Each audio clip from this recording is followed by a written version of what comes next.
Again motions academy की online class में आप सभी का हार्दिक अभिनंदन है। और जैसा कि आप टाइटल देख पा रहे हैं, जो हमारी लास्ट क्लास थी ह्यूमन आई, मानव नेत्र के बारे में थी ना, उसी क्लास को रेगुलर रखेंगे। लास्ट क्लास में हमने एक क्वेश्चन छोड़ दिया था आपके लिए, एक गुत्थी, एक चैलेंज, एक सवाल। क्या था दोस्तों? वो पूछा गया था उसमें हमारे द्वारा कि सर, अगर किसी बच्चे के हाथ में, नवजात शिशु है, उसके हाथ में अगर हम सर्प दे दें, स्नेक, तो वो उस सर्प से खेलने लगता है। और अगर दूसरा सवाल इसमें देखा जाए, किसी व्यक्ति को आपने एक बार देखा, कई बरस बाद फिर वापस वो आपको कैसे याद आ जाता है, ऐसा लगता है कि इसे मैंने पहले कभी देखा है। तो फ्रेंड्स, प्रश्न ये उठ रहा है कि आँखों का मस्तिष्क से क्या रिलेशन है? आँखों का ब्रेन से क्या रिलेशन है? कैसे ये ब्रेन से रिलेट होती हैं?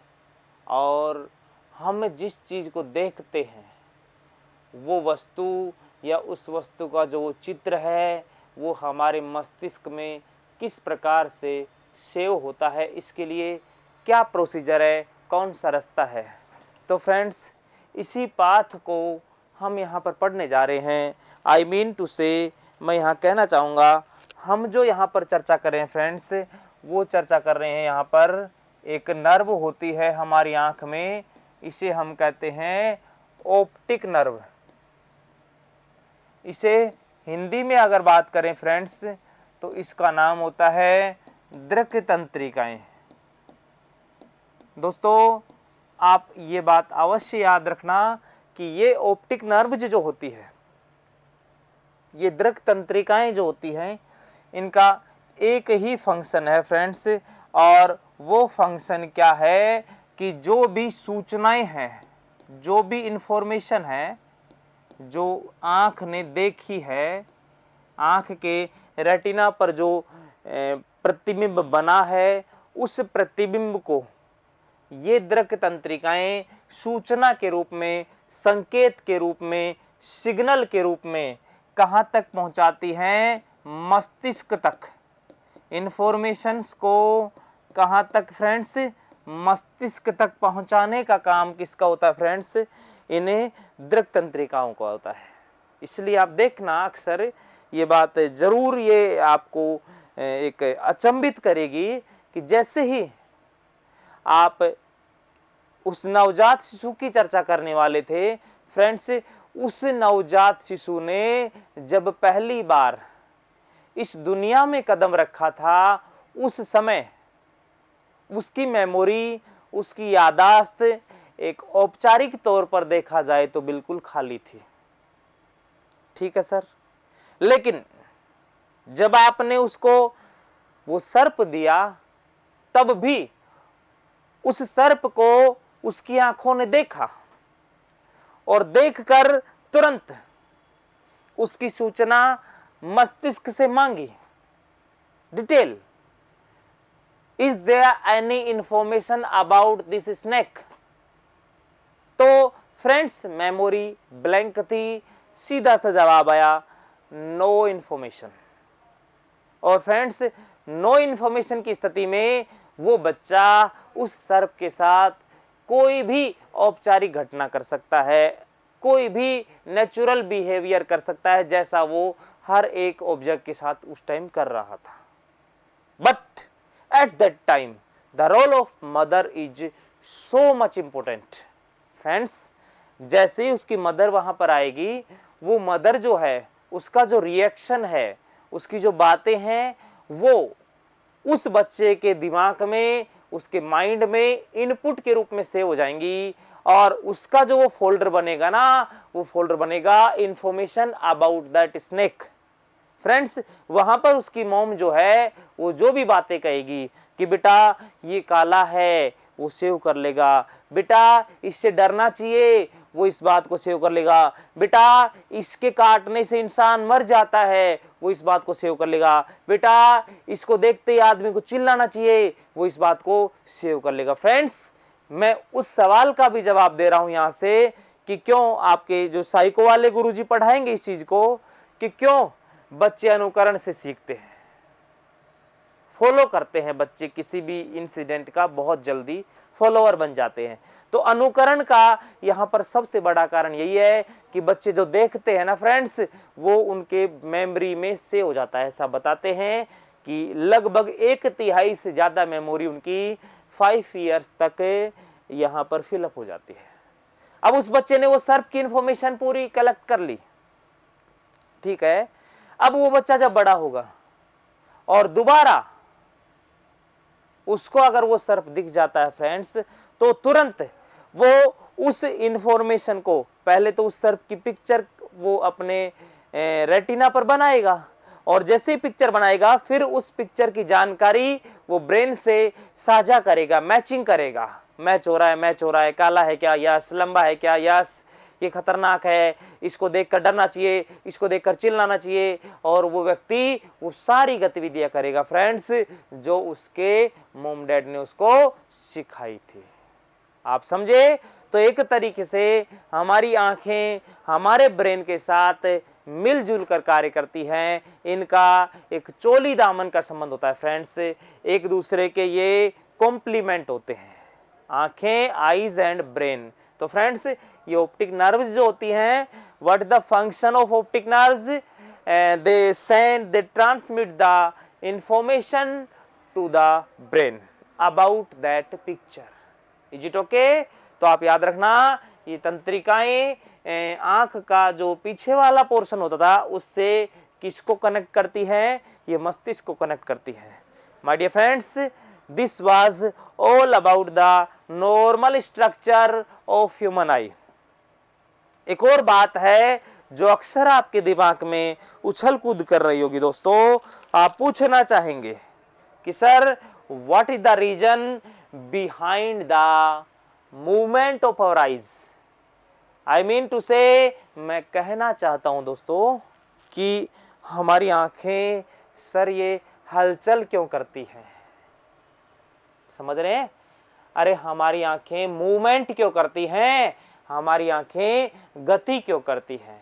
तो फ्रेंड्स, इसके लिए आप हमेशा याद रखना, हमारी आंखों की जो गति होती है ना फ्रेंड्स, उसके लिए जिम्मेदार होती है, देखना देखना भाई, गौर से समझना इस चीज को, कि किसी भी ऑर्गन को ले लो आप, उस ऑर्गन की जो मूवमेंट होती है फ्रेंड्स, उसकी जो गति होती है ना, किसी भी ऑर्गन हमारे बॉडी में, हमारे शरीर का कोई भी अंग ले लीजिए, उसकी गति जो होती है दोस्तों, उस गति के लिए जिम्मेदार होती है मसल्स।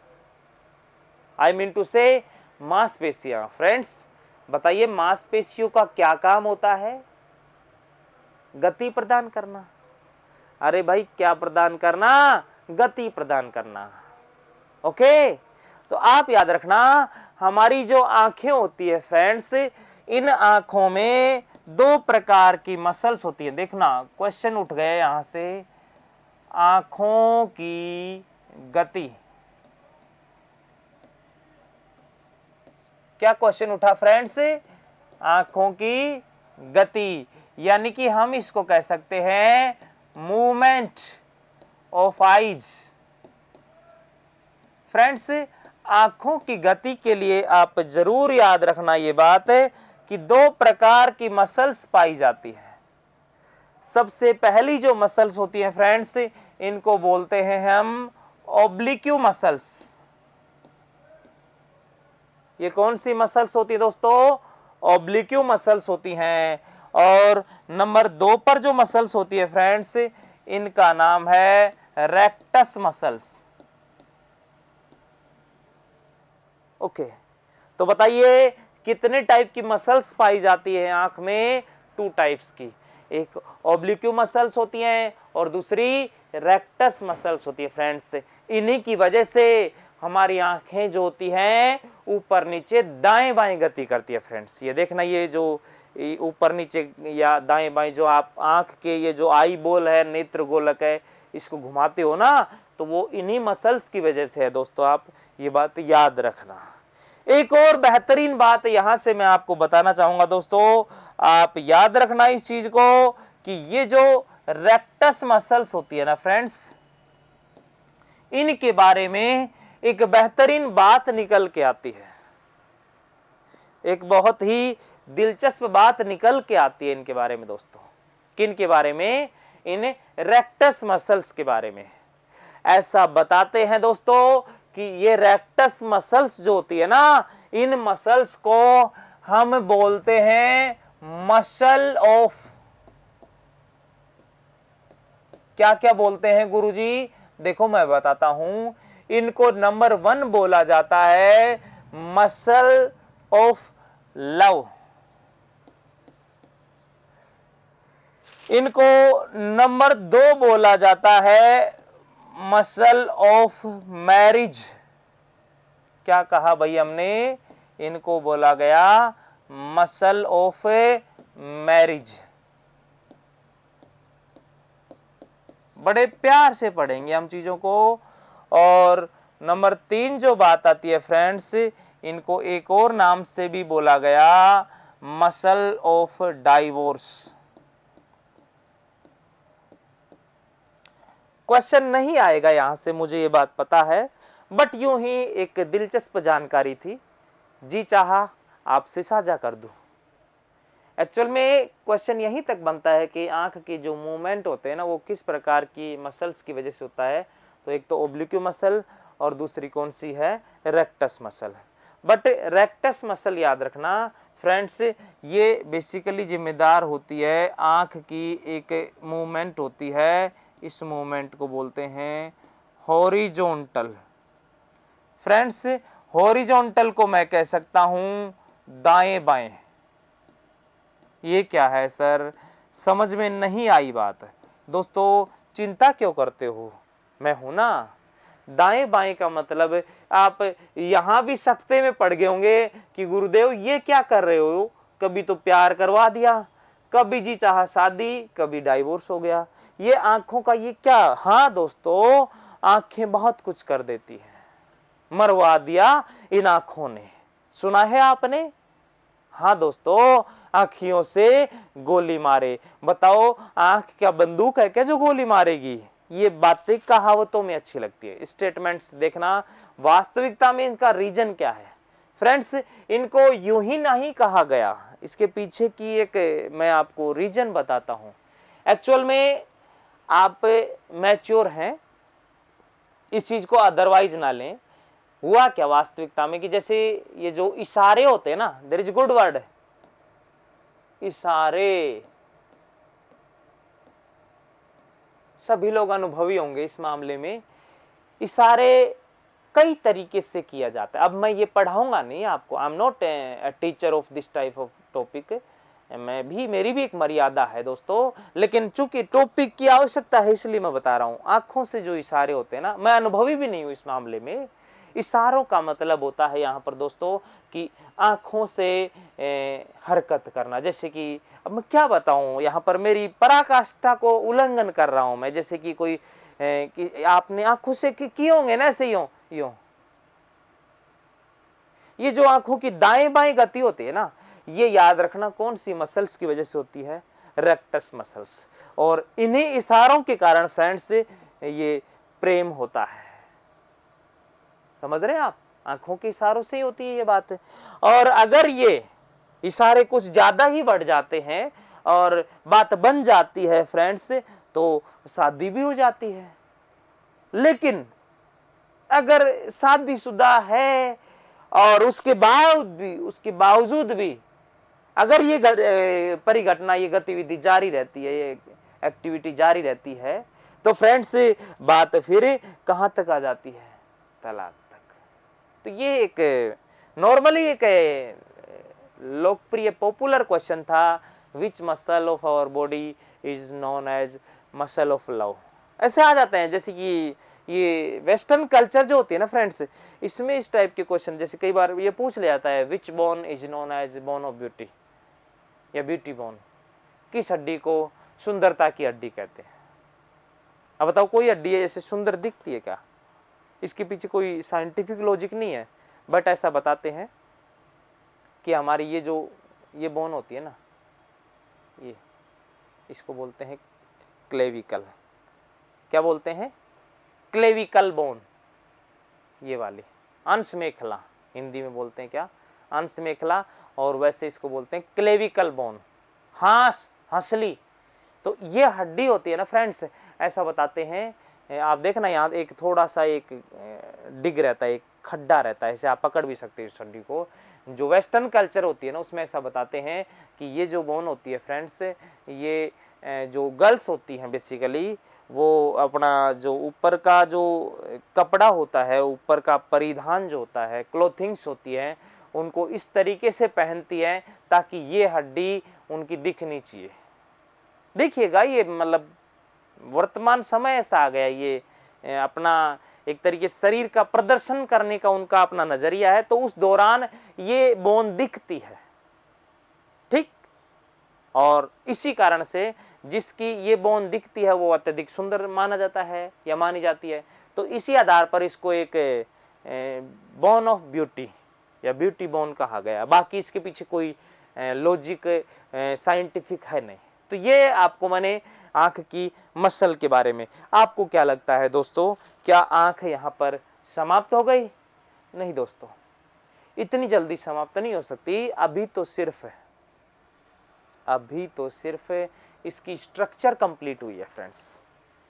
यहाँ से किसी भी एक पर्टिकुलर जो ऑर्गन है, कोई पर्टिकुलर पार्ट है हमारी आंख का, वहां से क्वेश्चन पूछा जा सकता है। लेकिन इससे भी अधिक इंपॉर्टेंट है दोस्तों, इससे आगे वाला पोर्शन जो अभी आपके सामने आ रहा है। अब हम बात करेंगे दोस्तों एक एक नेत्र दोष के बारे में। कौन कौन से दोष होते हैं, कौन कौन से आई डिफेक्ट्स होते हैं हमारी आंख में। आओ दोस्तों, मैं बताता हूं आपको यहाँ पर आई डिफेक्ट्स के बारे में। समझना ध्यान से, यहाँ पर बात मुद्दे की आई डिफेक्ट्स।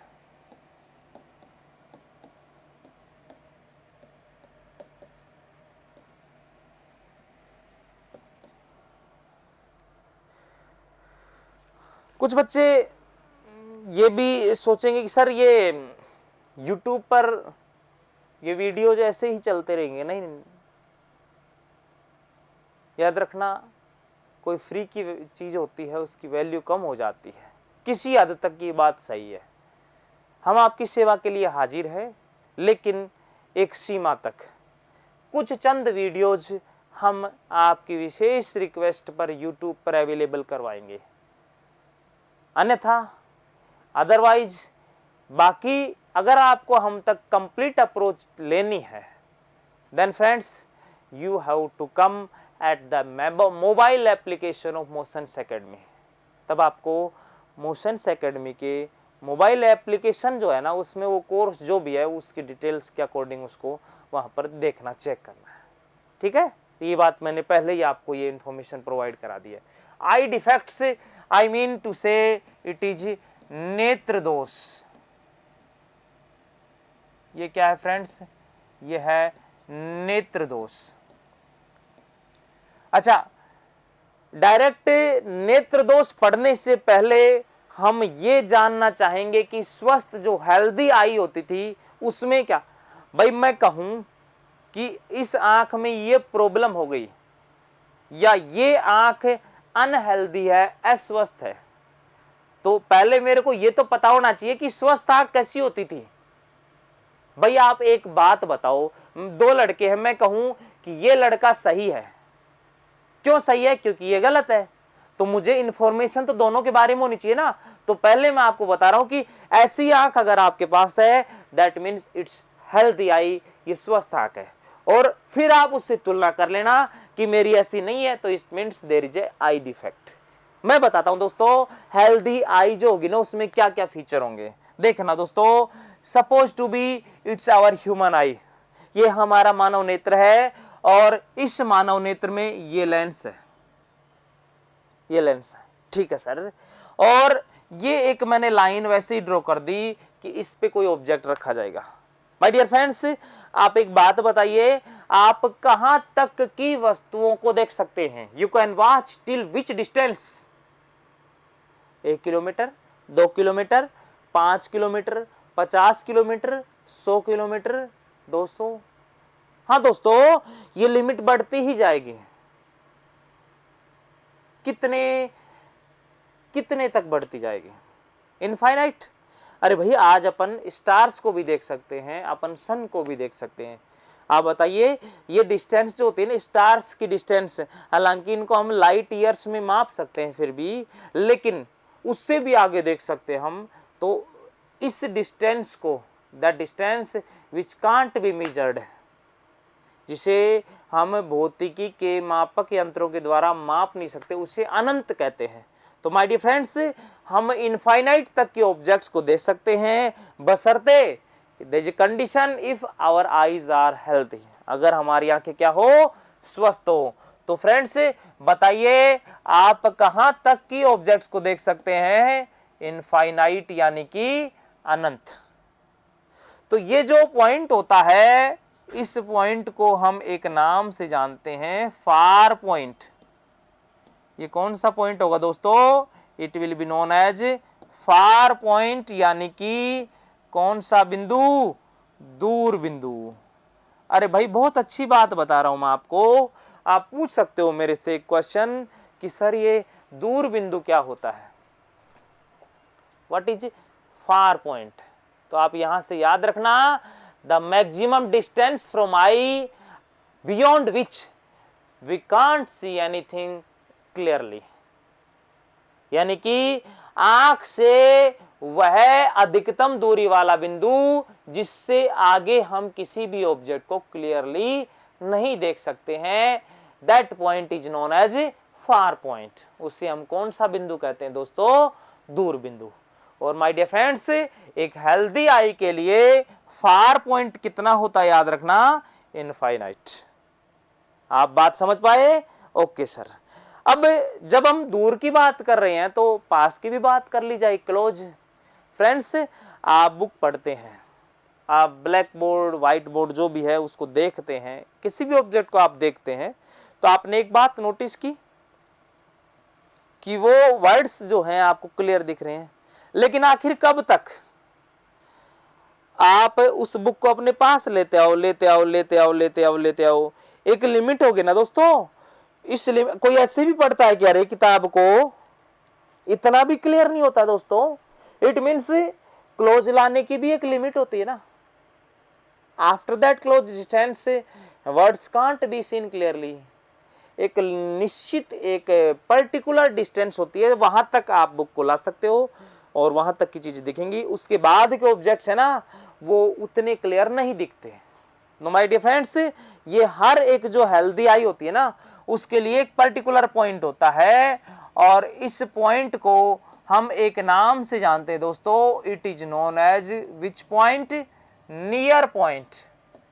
इसे हम कौन सा बिंदु कहते हैं दोस्तों? इसे हम कहते हैं निकट बिंदु। ये कौन सा बिंदु है दोस्तों? याद रखना, ये याद रखना, निकट बिंदु है। दो बातें क्लियर हो गई? ठीक है सर।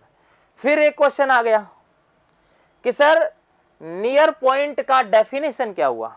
तो भाई सीधी सी बात है, the closest distance, the nearest distance after which we can't see anything clearly, जिसके बाद हम ऑब्जेक्ट्स को क्लियर नहीं देख सकते, वह निकटतम बिंदु जिससे अधिक निकट की वस्तु हमें दिखाई नहीं देती है। For a healthy eye it is 25 centimetre. My dear friends, एक स्वस्थ आंख के लिए बताओ, ये निकट बिंदु जो होता है ये कितना होता है? ये 25 सेंटीमीटर होता है। दो बिंदु बता दिए दोस्तों मैंने आपको। बताओ फार पॉइंट कितना? इनफाइनाइट। बताओ नियर पॉइंट कितना? 25। इट मीन्स यहां से ये बात भी क्लियर हो गई दोस्तों कि एक पर्सन जो होता है ना वो कहां से कहां तक है, वो याद रखना 25 सेंटीमीटर से, कितने सेंटीमीटर से, 25 सेंटीमीटर से, और कहां तक, इनफाइनाइट तक की ऑब्जेक्ट्स को देख सकता है।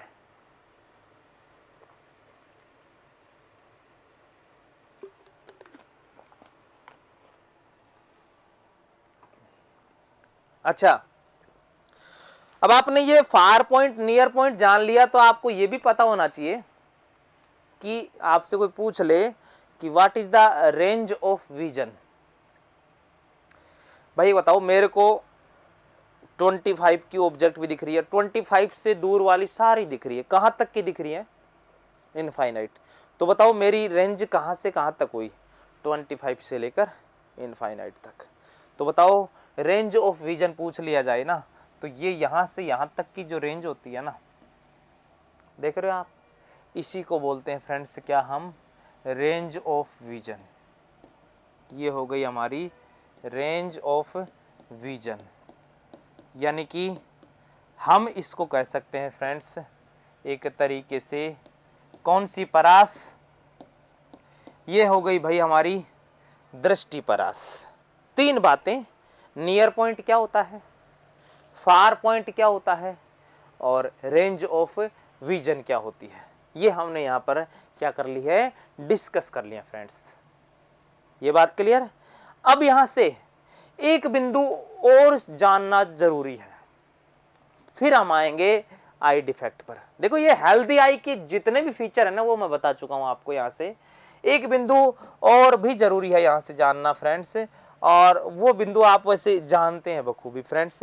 याद रखना कोई भी ऑब्जेक्ट हो, अगर आपकी आंख हेल्दी है तो याद रखना कोई भी ऑब्जेक्ट हो, एनीथिंग एल्स, कुछ भी हो फ्रेंड्स, ये बात आप याद रखना, कहीं पर भी हो वो ऑब्जेक्ट, उसका इमेज हमेशा कहां पर बनेगा, हमेशा वो इमेज किस पर बनेगा, रेटिना पर बनेगा।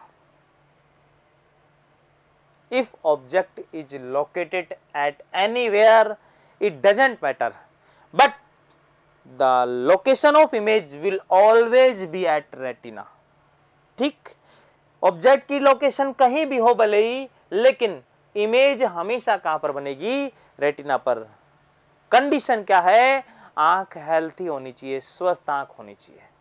लेकिन फ्रेंड्स जब हम डिफेक्ट पढ़ेंगे देखना, तो आप देखेंगे उसमें ये जो दोनों बातें मैंने बताई थी, नियर पॉइंट कितना है 25, फार पॉइंट कितना है इनफाइनाइट, इमेज कहां बन रही है रेटिना पर, इन तीनों में ही कुछ ना कुछ वेरिएशन होगा फ्रेंड्स। देखना नियर पॉइंट कहां है बताओ 25, फार पॉइंट कहां है इनफाइनाइट, तीसरा इमेज कहां बन रही है, आप बता दीजिए, इमेज बन रही है रेटिना पर। फ्रेंड्स इन तीनों में ही कोई ना कोई वेरिएशन होगा, और उस वेरिएशन की वजह से क्या जनरेट होगा, आई डिफेक्ट, जिसे हम पढ़ने जा रहे हैं। अब बात पकड़ में आ गई कि आखिरकार बीमारी क्या थी। माय डियर फ्रेंड्स तीन बिंदुओं में वेरिएशन होगा, या तो नियर पॉइंट में कोई वेरिएशन होगा, या फार पॉइंट में होगा, या फिर इमेज रेटिना पर नहीं बनेगी। तभी किस सिचुएशन तक पहुंचेंगे हम, आई डिफेक्ट। आओ दोस्तों देखते हैं ये आई डिफेक्ट कितने टाइप के होते हैं, कौन कौन से होते हैं। ये बहुत जरूरी है, आप याद रखना इस चीज को। कई बच्चे बहुत परेशान रहते हैं मेरे से, बहुत चिड़चिड़े रहते हैं, बहुत उग्र रहते हैं मेरे प्रति। हालांकि किसी भी हद तक हो सकता है उनका ये विचार सही भी हो, लेकिन मेरे सब्जेक्ट से इतनी बेरुखी अच्छी नहीं है। इससे डरो मत, इससे दूर भागते हैं। और मुझे बहुत ज्यादा एक दुख होता है जब ऐसे विकराल सब्जेक्ट को छोड़कर और वो लोग दूसरे सब्जेक्ट में ज्यादा इंटरेस्ट दिखाते हैं, तब मुझे उनके भविष्य जो है ना उसको लेकर चिंता होती है। मुझे कोई आपत्ति नहीं है दूसरे सब्जेक्ट पढ़ो, लेकिन ये इतना इंटरेस्टिंग सब्जेक्ट, आप एक बात बताइए, अगर आपने ये चीजें पढ़ ली तो इन फ्यूचर आपके काम आएंगी। आप कम से कम, अरे दुनिया की पॉलिटी हिस्ट्री ज्योग्राफी जानने वालों, कभी खुद की ज्योग्राफी जान लो ना। बताइए आंख कब से है आपके, जन्म से है ना, लेकिन आज तक आपको ये फुर्सत, आज मैंने बता दिया, वो भी खुशकिस्मती समझो कि आपका नियर पॉइंट 25 है। कई बेवकूफों को तो ये भी नहीं पता था कि मेरी आंख में रेटिना भी होता है, आप बताओ। लेकिन उसको ये जरूर पता था कितने अनुच्छेद है, गंगा नदी कहां से निकलती है, किससे मिलती है और किससे नहीं मिलती, तब दुख होता है। तो याद रखना, दूसरों की चीजें बाद में, पहले खुद की। कम से कम अपने शरीर के बारे में तो जानो, अपने बॉडी के स्ट्रक्चर्स के बारे में जानो। मैं वही तो बता रहा हूं यारो, कोई नई बात नहीं बता रहा हूं मैं। Let's come to the point. The point is eye defect. अब हमने आई डिफेक्ट के यहां पर फीचर्स बताए थे, उनका क्यों होते हैं, ये 3 पॉइंट बताए थे, और अब हम करते हैं उनकी शुरुआत। फ्रेंड्स देखना गौर से, आपके सामने आ रहा है फर्स्ट आई डिफेक्ट। नाम सुना ही होगा आपने, कौन सा दोष है फ्रेंड्स, इसे हम कहते हैं निकट दृष्टि दोष। और फ्रेंड्स ये जो निकट दृष्टि दोष है, इसे एक और नाम से भी जानते हैं फ्रेंड्स, बड़ा अच्छा नाम है, इसे मायोपिया कहते हैं। क्या कहते हैं, मायोपिया। और फ्रेंड्स ये जो मायोपिया है, इसका एक और भी नाम होता है फ्रेंड्स, इसे नियर साइटनेस भी कहते हैं। सर इतने सारे नाम? हाँ दोस्तों, ये बीमारी एक है लेकिन इसके नाम अनेक हैं। निकट दृष्टि दोष कह दो, मायोपिया कह दो, या नियर साइटनेस भी कह सकते हो। इस पॉइंट को पकड़ो, ठीक। ये जो पॉइंट है इसको पकड़िए, पूरी बात क्लियर हो जाएगी। आप बताइए, देखो नैस शब्द है ना, नैस, नैस तो किसी के जैसे इलनेस बीमारी है ना, नैस एक एडजेक्टिव कह सकते हो, एक एडवर्ब, ये इंग्लिश का वर्ड है, लेकिन ये 2 शब्द काम के हैं। नियर साइट, यहां से इसकी एक डेफिनेशन निकल के आएगी। फर्स्ट बिंदु आपसे सीधा सा पूछेगा कि सर ये बीमारी जो होती है ना, इसमें बीमारी तो है 100%, कुछ ना कुछ यहाँ पर गड़बड़ है, कुछ ना कुछ मिस्टेक है, इसमें होता क्या है, व्हाट इज द फीचर, इसमें फीचर्स क्या हैं, आखिरकार क्या होगा, तब हम कह सकते हैं कि that person is suffering from myopia. आओ मैं बताता हूं दोस्तों, आप याद रखना एक बिंदु यहां से कि ये नियर साइट जो है ना, इसका मतलब है कि वो जो पर्सन है ना, उसको निकट की वस्तु है ना, कहां की वस्तु, निकट की वस्तु, यानी कि हम कह सकते हैं नियर ऑब्जेक्ट। कौन से ऑब्जेक्ट्स, नियर ऑब्जेक्ट है ना, ये तो कैसी दिखाई देती हैं, स्पष्ट दिखाई, देखना नाम क्या अपोजिट, आप इसको मत पकड़ लेना निकट दृष्टि दोष, आप सोचो निकट की दृष्टि में दोष है, नहीं, नहीं, नहीं। हिंदी का जो नाम है उसकी अपोजिट है, हिंदी का जो नाम है ना उसके अपोजिट, इसलिए इंग्लिश वाला मैंने यहां पर टर्म समझाया आपको कि नियर की ऑब्जेक्ट है ना, वो तो आपको बिल्कुल क्या दिखाई देती है दोस्तों, क्लियर दिखाई देती है। समझना भाई, मैं मायोपिया समझा रहा हूं रे, ध्यान से समझो, near objects are clear, but अगर प्रश्न आ जाए कि सर फिर क्या होता है, तो फिर ये प्रॉब्लम यहां आ गई कि जो फार ऑब्जेक्ट है ना, फार ऑब्जेक्ट का मतलब समझिए कहां की वस्तु, दूर की वस्तु। ये जो फार ऑब्जेक्ट होती है ना, ये हमें क्लियर दिखाई नहीं देती, अस्पष्ट, तब ये जो बीमारी है इसे हम क्या कहेंगे, मायोपिया कहेंगे। दोस्तों क्या बात समझी हमने, जरा फिर से देखिएगा। We are discussing about myopia. Myopia में बताओ उसका दूसरा नाम क्या था, उसका निकट दृष्टि दोष का, उसका तीसरा नाम क्या था, नियर साइटनेस। अच्छा, इसकी डेफिनेशन क्या थी, इसका विवरण, इसका डिस्क्रिप्शन क्या था, a disease in which near objects are seen clearly but far objects can't be seen clearly, these are unclear. It means निकट की वस्तु हमें क्लियर दिखाई देती है, बट जो दूर की वस्तुएं होती हैं friends, these are not clear, either these are unclear. ये दो बातें क्लियर हो गई। ये मैंने इसका क्या दे दिया दोस्तों, ये इसका मैंने डिस्क्रिप्शन दे दिया। फिर यहां से एक और प्रश्न आएगा दोस्तों, और इसमें आपसे पूछा जाएगा कि सर आप इसका डिस्क्रिप्शन तो बता चुके हो, लेकिन यहां नियर और फार का मतलब अब भी नहीं समझे। यहां नियर और फार का मतलब हम अब भी नहीं समझे। तो देखो मैं समझाता हूं आपको, बिल्कुल आसानी से एक एक बात सीखेंगे, तब ये बात एकदम पकड़ में आ जाएगी आपके। देखना दोस्तों, एक्चुअल में हुआ क्या था, मैं बता रहा हूं। एक्चुअल में हुआ क्या था कि ये मान लो हमारी ह्यूमन आई है, ठीक, और एक ये लेंस है, ठीक, ये था हमारा नियर पॉइंट। कितना था दोस्तों, ये था 25 सेंटीमीटर। और ये मान लो यहां पर था फार पॉइंट, और ये कितना था, इनफाइनाइट। कोई दिक्कत नहीं, तब ठीक है। लेकिन हम यहां जो दोष पढ़ रहे हैं ना फ्रेंड्स, उसमें यहां पर प्रॉब्लम क्या आ रही है कि नियर की तो दिखाई दे रही है, लेकिन दूर की दिखाई नहीं दे रही है।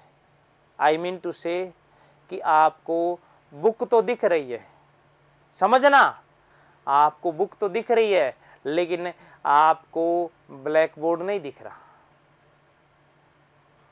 क्या मैं कह सकता हूं दोस्तों, समझना, आपको बुक दिख रही है, आपको बोर्ड नहीं दिख रहा। और पहले क्या कंडीशन थी, पहले आपको बुक भी दिख रही थी, आपको तारे भी दिख रहे थे।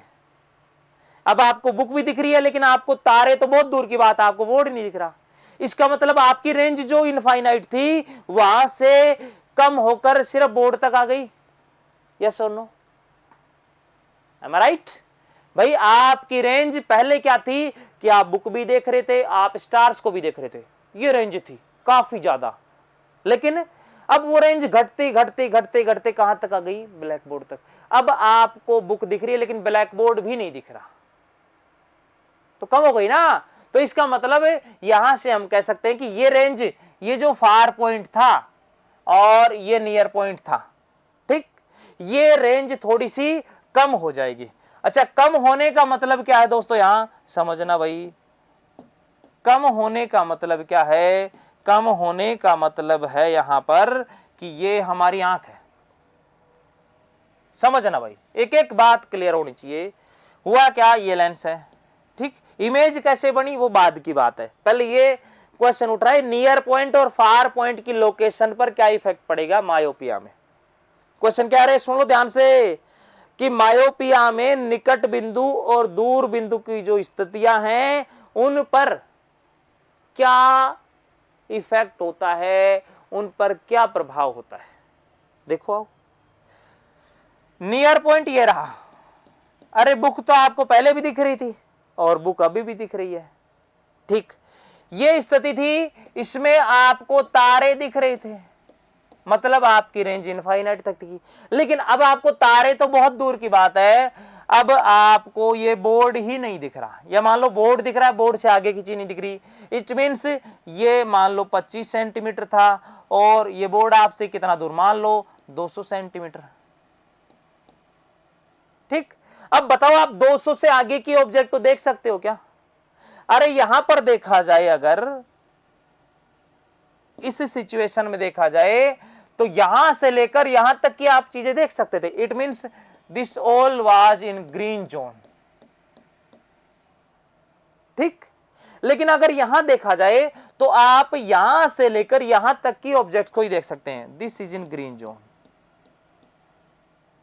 ठीक, ये कौन सा पॉइंट हो गया बताओ? मैंने डेफिनेशन क्या बताई थी कि वह फार पॉइंट, वह फारेस्ट डिस्टेंस जिसके बाद की ऑब्जेक्ट हमें क्लियर दिखाई नहीं। अब बताओ इससे आगे की चीजें आपको क्लियर दिख रही है क्या? नहीं दिख रही ना। तो ये आपका कौन सा पॉइंट हो गया फ्रेंड्स? इट्स फार पॉइंट, ये नियर पॉइंट। अब आप बताइए इससे आगे का जो जोन है ना फ्रेंड्स, वो आपके लिए रेड जोन हो गया। अब ये ऑब्जेक्ट्स आपको दिखाई नहीं देंगी। बताओ यहां पर ऑब्जेक्ट आपको दिख रही है, यहां पर ऑब्जेक्ट आपको नहीं दिख रही। इट मींस जो रेंज यहां से यहां तक थी वो रेंज अब सिर्फ इतनी सी रह गई। तो क्या मैं कह सकता हूं कि मायोपिया में आई की रेंज ऑफ विजन कम होती है? यस भाई, निकट दृष्टि दोष में आंख का दृष्टि परास कम होता है। क्या मैं कह सकता हूं कि मायोपिया में फार पॉइंट नजदीक आता है? यस, जो अनंत पर था वो कुछ सेंटीमीटर पे आ गया। हाँ दोस्तों, दो बातें पकड़ में आ गई। कितने पॉइंट मिल गए रे अपने को? दो। क्या मिला? पहला पॉइंट कि रेंज क्या हो जाती है? कम हो जाती है। और बताओ दूर बिंदु खिसक कर कहां आ जाता है?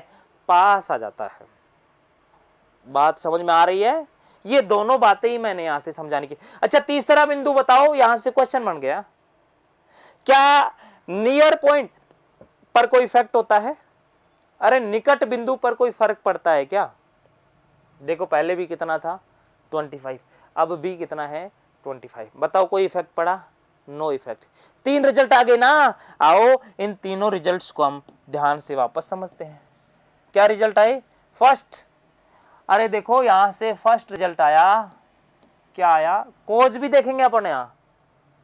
यहां से फर्स्ट इंप्रेशन क्या आया दोस्तों कि जो रेंज ऑफ विजन है, रेंज ऑफ विजन जो होती है फ्रेंड्स, इसको हम क्या कह सकते हैं? इसको हम कह सकते हैं कि जो दृष्टि परास है, ये दृष्टि परास क्या हो जाती है? कम हो जाती है, लेस। ठीक। दूसरा बिंदु यहां से क्या बताया मैंने आपको? समझा दिया अभी अभी। दूसरे बिंदु में हमने आपको बताया कि फार पॉइंट जो होता है, जो पहले कितना था?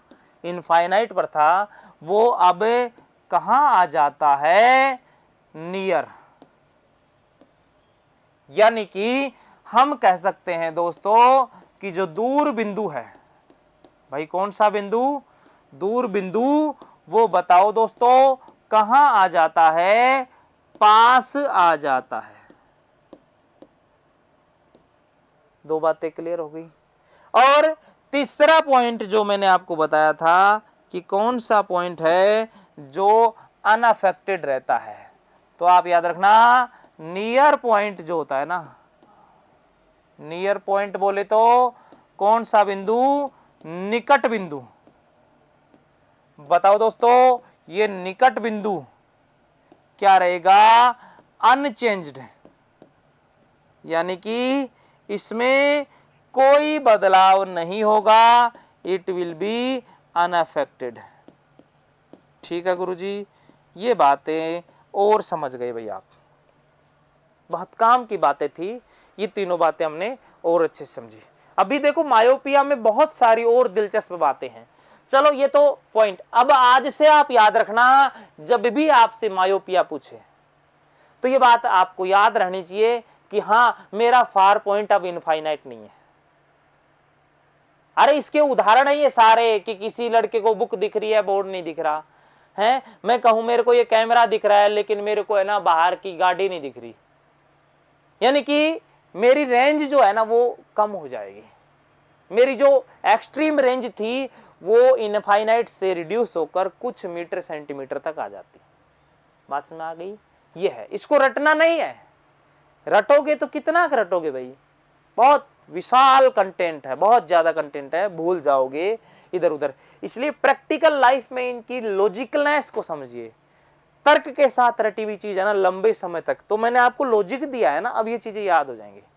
अब यहां से एक क्वेश्चन और बन रहा है, मायोपिया पढ़ रहे हैं ना, मायोपिया में एक क्वेश्चन और बन रहा है यहां से कि सर कॉज ऑफ मायोपिया क्यों हुआ ये दोष, प्रॉब्लम क्या थी। ये तो आपने इसके फीचर बताए कि भाई हुआ क्या क्या, इसमें क्वेश्चन ये उठ रहा है कि क्यों हुआ ये बीमारी, इसका रीजन क्या था। आओ मैं बताता हूं। अब क्वेश्चन उठ गया यहां से कि reasons of myopia. Friends question है मायोपिया के कारण।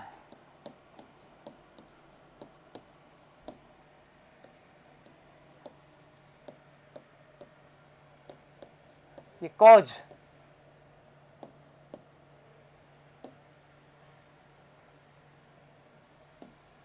यानी कि कॉजेज ऑफ मायोपिया। देखिए बिल्कुल आसान है, बहुत आसान शब्दों में मैं आपको समझा दूंगा। दोस्तों ये एक हेल्दी आई थी, ठीक है सर, और इसमें ये लेंस था, ठीक है सर, ओके, ये इसका नियर पॉइंट है, ठीक है सर, ओके, और मान लो ये इसका फार पॉइंट है। ये मायोपिक आई है, मीन्स इसका फार पॉइंट इनफाइनाइट नहीं है, इसका फार पॉइंट जैसे मान लो ये 500 सेंटीमीटर है और ये कितना है 25। अब मान लो ऑब्जेक्ट यहां है, समझ रहे हैं आप, ये ऑब्जेक्ट है, यानी कि इसको हम कह सकते हैं क्या, वस्तु। तब ऑब्जेक्ट रेंज में है ना, तो जब रेंज में होगा तो बताओ इसका इमेज कहां पर बनेगा, ये रेटिना पर बनेगा, कोई दिक्कत नहीं है। लेकिन दोस्तों प्रॉब्लम कहां आ गई, मैं बताता हूं। प्रॉब्लम आ जाती है यहां पर, कैसे आई कि अगर ये नियर पॉइंट है, ये भी 25 है, ये फार पॉइंट है, ये मान लो 500 है। अब आप कोई ऑब्जेक्ट देखना चाह रहे हो, वो यहां पर है, जैसे 550, ये ऑब्जेक्ट है, बताओ आपकी रेंज में है क्या, अरे आपकी सीमा में है क्या, आपकी लिमिट में है क्या, नहीं, आउट ऑफ रेंज है ना, 50 से ज्यादा है। बताओ ये ऑब्जेक्ट आपको दिखेगा क्या, ये नहीं दिखेगा। क्यों नहीं दिखेगा, इसका यहां पर कारण है कि इस ऑब्जेक्ट का इमेज है ना वो पहले ही बन जाता है, ये है रीजन। बताओ पहला कॉज समझ में आया क्या, कि इमेज रेटिना से कहां बन जाती है, पहले बन जाती है, इमेज कंस्ट्रक्टेड बिफोर रेटिना। बताओ इमेज कहां बनी, रेटिना से पहले बन गई, ठीक है सर। अब यह भी क्वेश्चन अराइज होता है कि सर पहले ही क्यों बनी, कारण यह भी आ रहा है कि सर ये इमेज रेटिना से जस्ट बिफोर ही कैसे बनी, आफ्टर क्यों नहीं बनी। तो आओ वो बात भी देखते हैं कि भाई ये पहले ही क्यों बनी, बाद में क्यों नहीं बनी। तो बताओ पहला तो रीजन समझ में आ गया ना, यहाँ पर जो कारण थे उसमें फर्स्ट रीजन क्या आया कि इमेज जो होती है वो इमेज फॉर्म्ड बिफोर रेटिना, यानी कि प्रतिबिंब जो होता है ना, प्रतिबिंब, वो बताओ दोस्तों रेटिना से कहां बन जाता है, पहले ही बन जाता है, रेटिना पर नहीं बनता बल्कि रेटिना से पहले बना, ये इसका मुख्य कारण था। अब इस घटना का भी कारण देखते हैं, भाई ये पहले ही क्यों बना, क्वेश्चन ये उठ रहा है कि सर ये पहले ही क्यों बना, है ना। आओ देखते हैं फ्रेंड्स, से अगर नॉर्मल आई देखें बिल्कुल गोल होती है, भाई ये नॉर्मल आई है, ये लेंस है, यहां से मान लो लाइट रे आएंगी तो वहां ये इमेज किस पर बन गई, रेटिना पर बन गई।